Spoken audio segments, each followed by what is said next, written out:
Yaxşı, gəlin dərhal mətləbə keçək. Təsəvvür edin ki, böyük bir media qalmaqalı yaranıb, ortada ciddi reputasiya məsələsi var və iş gedib çıxır düz Avropa İnsan Hüquqları Məhkəməsinə. Bugün biz məhz belə bir işi IM-in 2026-cı ildə qəbul etdiyi, hüquq dünyasında həqiqətən böyük rezonans qoğuran, olduqca maraqlı bir qərarını təhlil edəcəyik.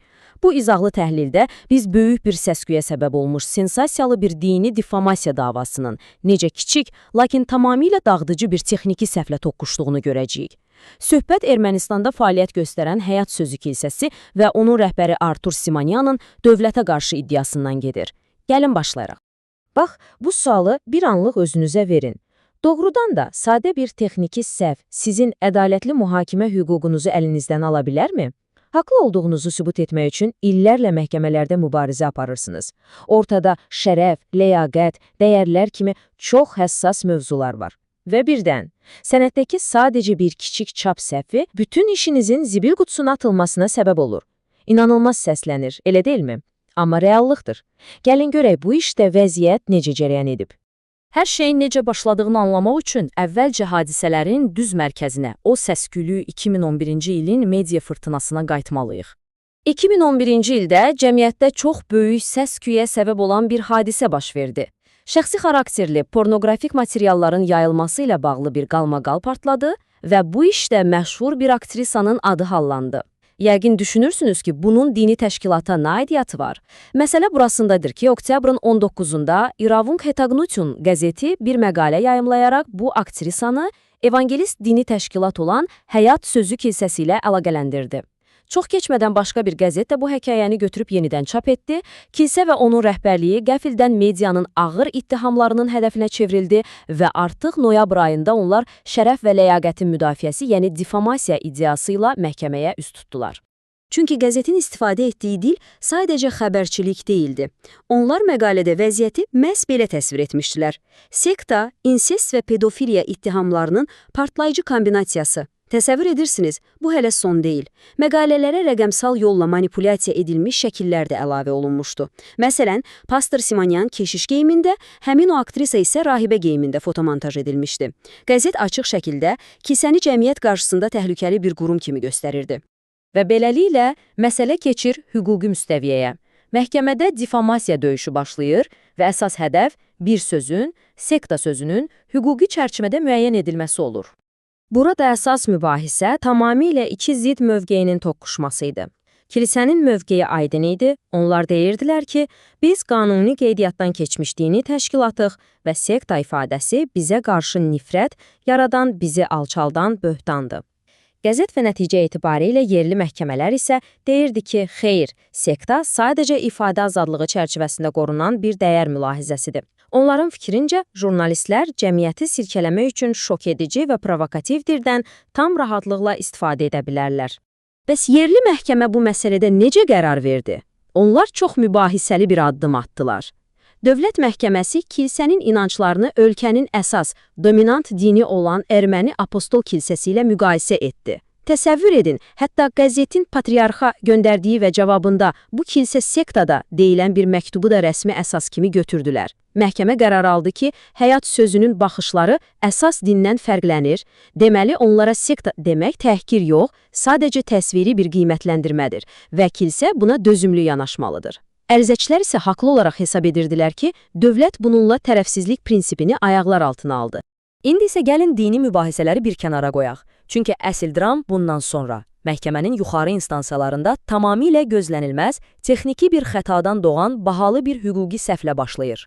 İndi bu slaydın ən maraqlı tərəfinə diqqət yetirin. Kilsə apellyasiya məhkəməsində də uduzur və şikayət verir ali instansiyaya, kassasiya məhkəməsinə. Sənədlərə baxırıq. Birinci səhifədə şikayətin apellyasiya məhkəməsinin qərarından verildiyi tam düzgün yazılıb.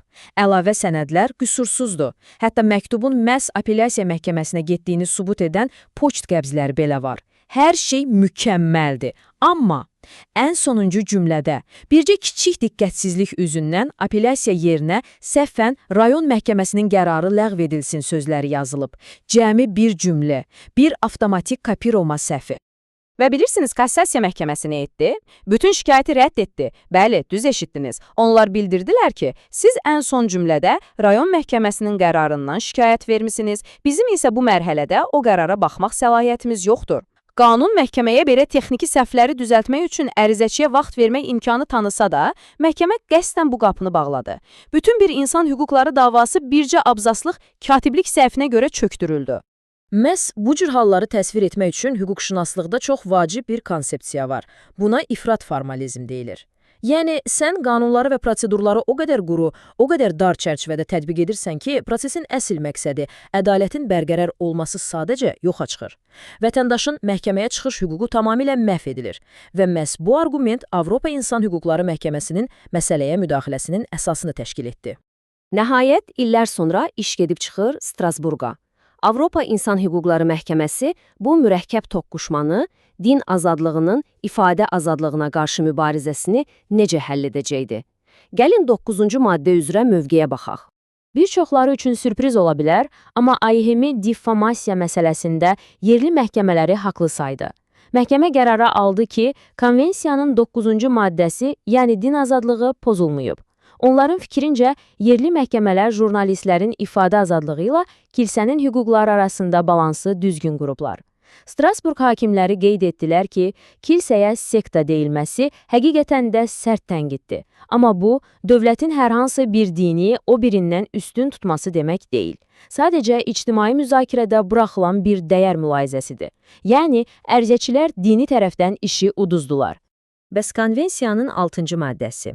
Məhkəməyə çıxış hüququ. Bax, o bayaq bəhs etdiyimiz texniki səhv məsələsində işin əsl rəngi dəyişir. Kassasiya məhkəməsinin o qərarı ədalətli idimi? Məsələnin ən həlledici nöqtəsi də elə budur. AİHM Ermənistan məhkəməsinin bu rəftarını bir mənalı şəkildə qanunsuz hesab etdi. Məhkəmə açıq mətnlə bildirdi ki, qaydaların hər hansı bir kiçik düzəlişə imkan vermədən bu qədər qəddar şəkildə tətbiqi birbaşa ifrat formalizmdir. Bu qərar insanların məhkəməyə çıxış hüququnu, ədalət axtarışını əsassız və dözülməz şəkildə məhdudlaşdırır. İndi isə gəlin yekun nəticəyə baxaq. Strasburqda verilən bu son qərar əslində hüquq sistemi üçün nələri dəyişdi və ifrat formalizm üzərində necə bir qələbə təmin etdi? Nəticə etibarilə çox maraqlı, hətta deyərdim ikili bir president yarandı. Ərizəçilər dini diffamasiya məsələsində bizi sekta adlandırdılar deyə apardıqları o böyük mənəvi savaşda məğlub oldular, amma prosesual ədalət məsələsində möhtəşəm bir qələbə qazandılar. Bu qərar Avropanın bütün məhkəmə sistemlərinə aydın bir mesaj oldu. Vətəndaşın ədalətə çıxış yolu absurd bürokratik bəhanələrlə kəsilə bilməz. Hüquq sistemi insanlara xidmət etməlidir, onları tələyə salmaq üçün yox. Və rəqəmlərə baxaq, AİHM qərar qəbul etdi ki, ədalətli mühakimə hüququnun pozulmasına görə dövlət ərizəçilərə mənəvi ziyana qarşılıq 3600 avro, hüquqi xərclərə görə isə 1000 avro ödəsin, ümumilikdə 4600 avro. Məbləğ bəlkə də kimsə üçün astronomik deyil, amma inanın mənə, beynəlxalq məhkəmələrdə əsas məsələ heç vaxt pul olmur. Əsas məsələ hüquqi prinsiplərin sübuta yetirilməsidir. Sonda sizi bu barədə düşünməyə dəvət edirəm. Qanunlar bizi qorumaq üçün yazılıb, elə deyilmi? Bəs onların insan faktorunu, məntiqini və ən əsası məqsədini unudub kor-koranə tətbiq edilməsi ədaləti qoruyur, yoxsa onu elə kökündən məhv edir? Həyat sözü kilsəsinin bu işi bizə bir daha xatırlatdı ki, ədalətli mühakimə sadəcə sənədlərin vergülünə qədər oxuması deyil, o qanunların ruhuna, məğzinə hörmət edilməsidir. Ümid edirəm ki, bu izahlı təhlil belə qəliz bir məsələnin əsl mahiyyətini anlamaq üçün sizin üçün də maraqlı və faydalı oldu. İzlədiyiniz üçün təşəkkürlər və növbəti təhlillərimizdə görüşənədək.